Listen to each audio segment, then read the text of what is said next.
Sebab tak mandi pun boleh close kan. Sekarang ni aku tengah nak cari cara macam mana aku nak dapatkan leads balik macam tu, supply. Macam mana aku nak dapatkan supply leads tu balik yang berkualiti juga, supaya aku boleh handle operation tu macam biasa. Kira macam kesusahan jawab lead tu aku dah lalu. Banyak sangat sampai tak mandi 2 hari. Aku cuma basuh muka je lah kan. Baju pakai topi settle lah kan.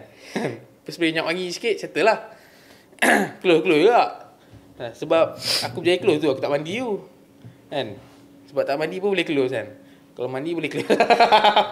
Okay. So alhamdulillah daripada situ aku bangkit balik. Kalau ikutkan pernah drop lah, daripada 5 pernah drop. Asalnya 3 booking kot sebulan pernah drop.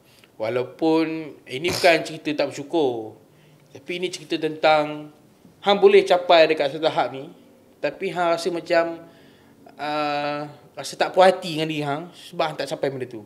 Hang boleh capai, hang tahu hang boleh capai, tapi hang tak capai, so hang rasa tak puas hati. Dia bukan tak bersyukur tau. Dia tak bersyukur. Tanda syukur bila kita always buat the best dalam apa yang kita buat. Tu tanda syukur. Dia kufur. Sebab Tuhan bagi the best machine dalam badan kita ni, otak, fizikal kita perfect kan. Betul. Tapi kita tak maximizekan sebaik mungkin, itu tanda kita kufur lah.